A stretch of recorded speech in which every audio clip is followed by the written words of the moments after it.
What's up guys, Houndish here, and today we're jumping in with Bungie's weekly update for Destiny 2, this week in Destiny. So, the blog post is back, and of course it follows the reveal that Bungie gave us earlier in the week with the live stream, showing off Act 2 for Heresy, also event stuff, upcoming activity content, and additions like Rite of the Nine for Act 3. So, it's been a busy week already, but today Bungie go into a little more detail. They clarify a few things about what was revealed. We'll also talk about a new armor set that'll be dropping in Act 2, future updates, weapons for Rite of the Nine, and Bungie go into detail about Guardian games for the year, including new rewards and a new game mode for the event, which of course is long overdue really, but we're finally getting one, so we'll cover all of the details from the weekly blog right here. If you guys enjoy this one, do us a favor and get subscribed to the channel. Still around half of the viewers on this channel haven't yet done that, so if you feel like helping us out with the algorithm, that'd mean a lot. Otherwise though, let's get into it. Firstly, following the reveal that we had on Tuesday,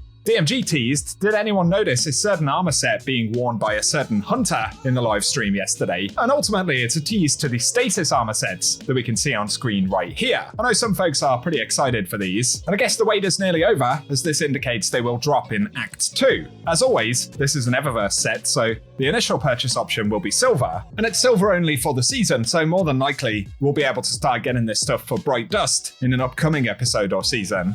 Nonetheless, you can look out for them if you want to. Given that we're getting Rite of the Nine though, which Bungie revealed in the stream, players have been asking about old Trials of the Nine ornaments. DMG responded, there are no plans to bring them back yet, but maybe someday, and more than likely that would be PvP related, given that that was where we got them from Trials of the Nine back in the day, so maybe in the future. Otherwise, Destiny Bulletin shared the weapons that will be featured for Rite of the Nine. This time, we'll be able to get Adept variants and sort of holofoil versions with additional cosmetics. So it will include Prospector, Relentless, Judgment, and a Sudden Death from Prophecy, World of Flight, Long Arm, Liminal Vigil, and Terminus Horizon, which will drop from Spire of the Watcher, then the Ghost of the Deep weapons, New Pacific Epitaph, No Survivors, Greasy Luck, and Cold Comfort. And there are already some weapons which are pretty decent there, but of course they're getting perk updates, new origin trait, as well as the cosmetic component, so that'll be an additional part, and of course this will be a free event, so no dungeon keys required to play through these. But of course they bolster the loot table and give us some extra chase for the final part of Act 3, so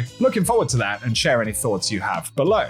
Next up though, getting right on to the Twit action for the week. Firstly, Bungie offer a recap of the Heresy livestream that we had earlier on. They speak once again about the Court of Blades activity. That will be the main featured activity for Act 2. Also, the additional 5 Heresy weapons, the ones which haven't yet been released, will drop all at once for Act 2, so they won't be staggered out across the next couple of acts, but instead introduced at once next week. So that'll be nice, and if you want a breakdown of all of the roles for those weapons, including the Void Rocket sidearm, that will begin dropping next week from Nightfalls as well. I'll link a video below that has more information about them. Something else which is dropping for Act 2 though, of course, is Guardian Games, this time coming with a new game mode, so Bungie go into more information about it. This will be called Rushdown, and they say it's a boss rush style activity where you'll battle a series of bosses taken from Destiny 2's campaigns, seasonal story missions, and exotic missions. And each boss encounter defeated will allow combatants in the activity to increase in difficulty, with 5 total encounters per run. There will be a time limit to complete the run, with time added for each successful encounter completion, and completing encounters in a run will earn your rewards, with faster times offering a chance for more drops or higher quality loot.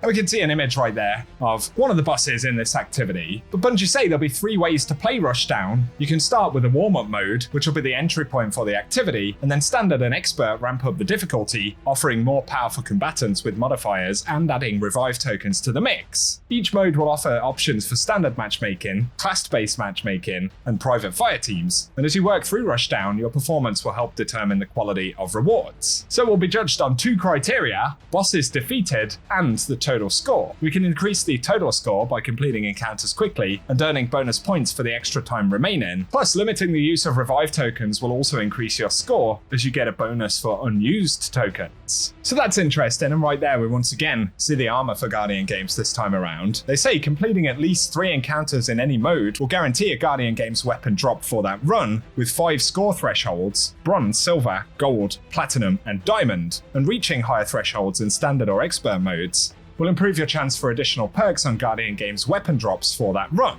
High scores in Expert mode will also offer the chance to earn fully masterworked Guardian Games weapons with additional perks. And so that will be the main source of rewards for this edition of Guardian Games. Kind of cool that we're at least getting a new game mode for it, where previously it's focused on Guardian Games playlists and stuff. So it'll be a little bit different, but in terms of the rest of the event, they say, while there is a lot to do in Guardian Games, the path to victory is simple. Team up with other members of your class to compete in PvP, complete activities, and earn precious medallions, then bank the medallions at the podium to earn points for the class. Each day, class scores will be measured by the average medallion score of all players who've deposited a medallion in that day, separated by class, of course. And the class that has won the most days by the end of the event will get gold, and of course the bragging rights. Additionally, depending on our contributions to Guardian Games, you'll also earn glows to proudly wear. These are linked to your personal and group achievements, and there are 4 in total. So one for being the best in the Tower Guardian, another for being a member of the winning class for the day, and then a shoulder glow linked to your weekly performance in Rushdown, and a second shoulder glow for your weekly performance in Supremacy and Gambit.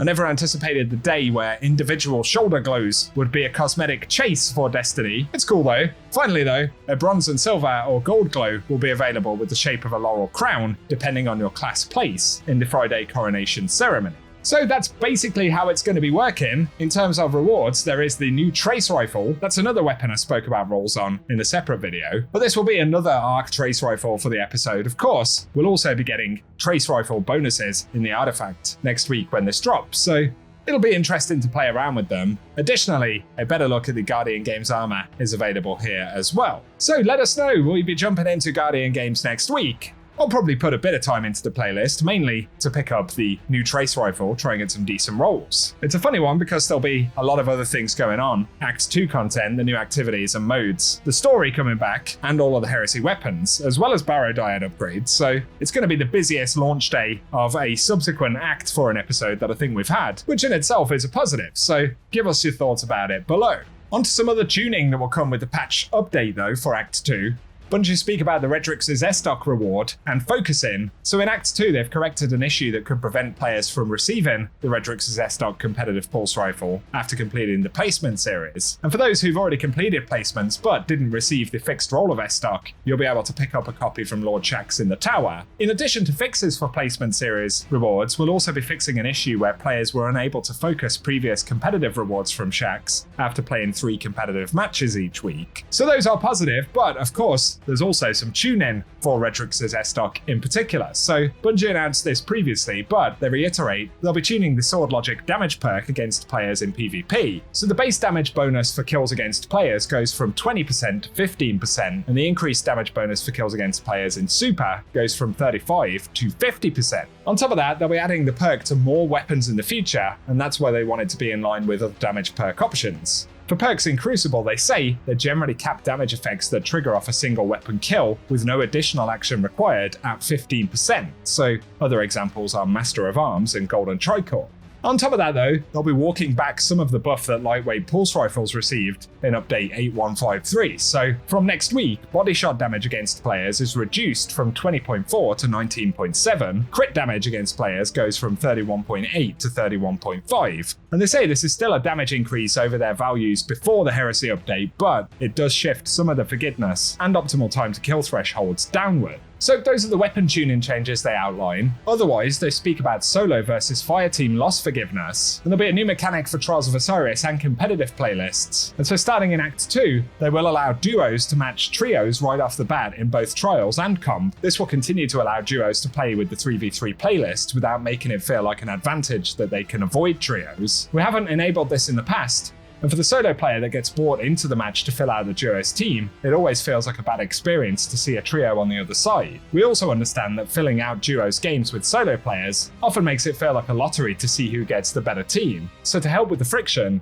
they're setting it up so that any player that gets matched against a larger fire team in either Trials or Comp will be granted loss forgiveness for the match, on the condition that they do not quit, go AFK, or intentionally throw the game. Doing any of these actions will still result in a loss and potentially a matchmaking restriction depending on the severity and number of occurrences. So keep that in mind, hopefully it will generally be a positive change. Otherwise, Sandbox-wise for the Crucible, there's additional tuning for On the Prowl and Smokes.